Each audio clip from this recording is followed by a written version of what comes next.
OK, leaving Uxbridge to go to the result in Islington North, Jeremy Corbyn's seat. Announcing the results of Islington North. Thank you. I, Lindsay Roberts-Egan, being the acting returning officer at the election of a Member of Parliament for the Islington North constituency, held on Thursday, the 12th of December 2019, do hereby give notice that the number of votes recorded for each candidate at the said election is as follows. Nicholas Charles Ellsworth de Elves, known as Nick the Incredible Flying Brick, the official Monster Raving Loony Party, 236.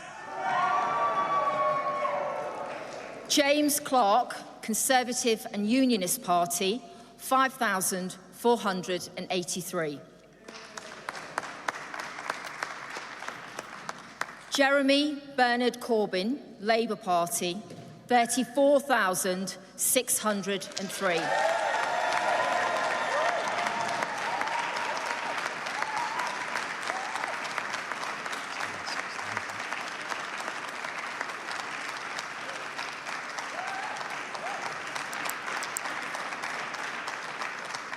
Joseph Haim David, Brexit Party, 742. Caroline Russell, Green Party, 4,326.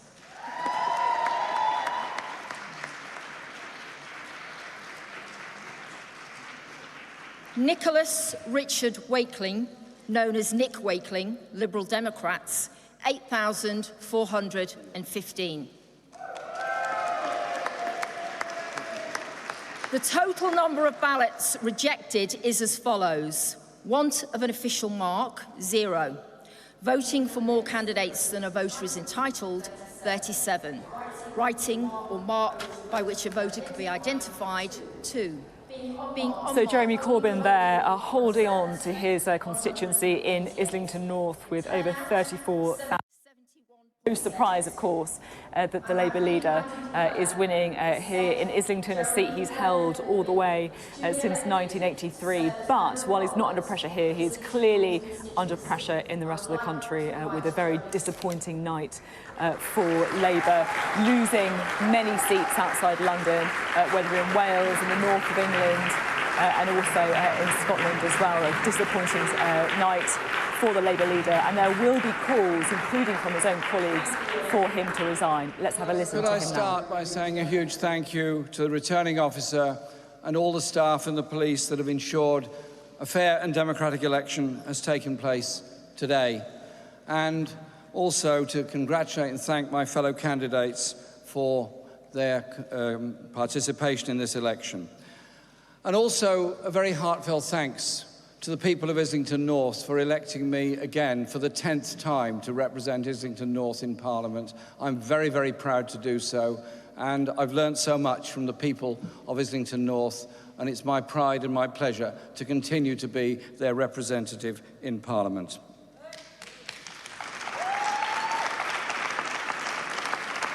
I also want to thank Ruth Hayes, our agent for this election, and all of the wonderful friends, comrades and supporters in Islington North Labour Party for the huge effort they put in this election campaign, and they put in all the time to carry a message of hope and justice all over our constituency, and through me, I hope, to a wider world.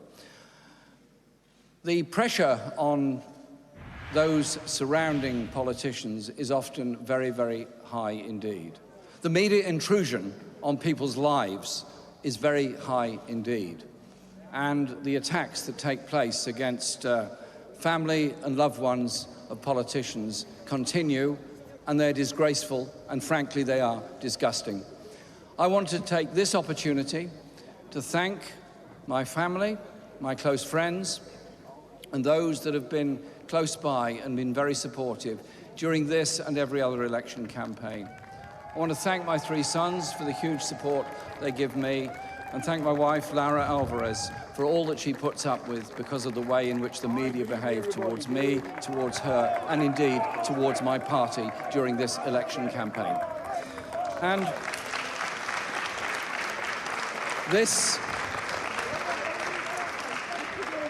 is obviously a very disappointing night for the Labour Party with the result that we've got. But I want to say this.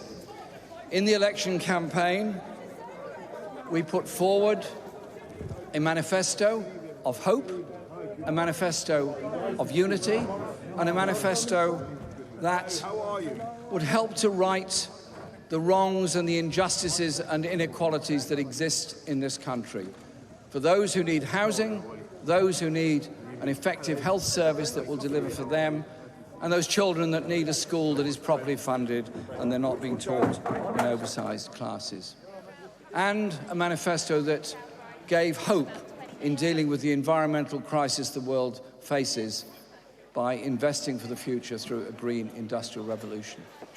All of those policies were extremely popular during the election campaign and remain policies that have huge popular support all across this country. However, Brexit has so polarised and divided debate in this country. It has overridden so much of a normal political debate. And I recognise that has contributed to the results that the Labour Party has received this evening all across this country.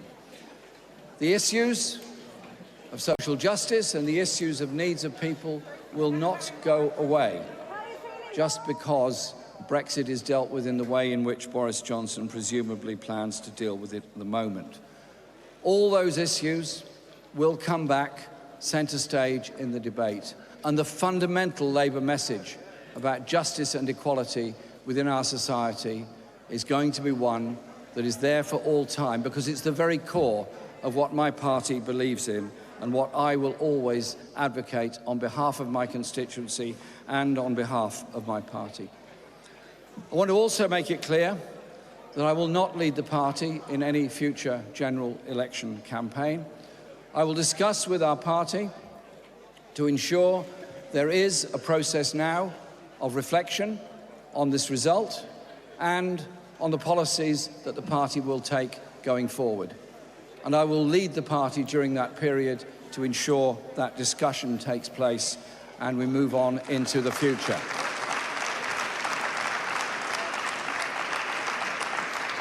Because I'm very we're going to go proud from the Labour leader currently, how much longer we're asking, to the former and most successful leader of the Labour Party ever, former seat, Tony Blair's, of course, Sedgefield. Is it about to turn blue?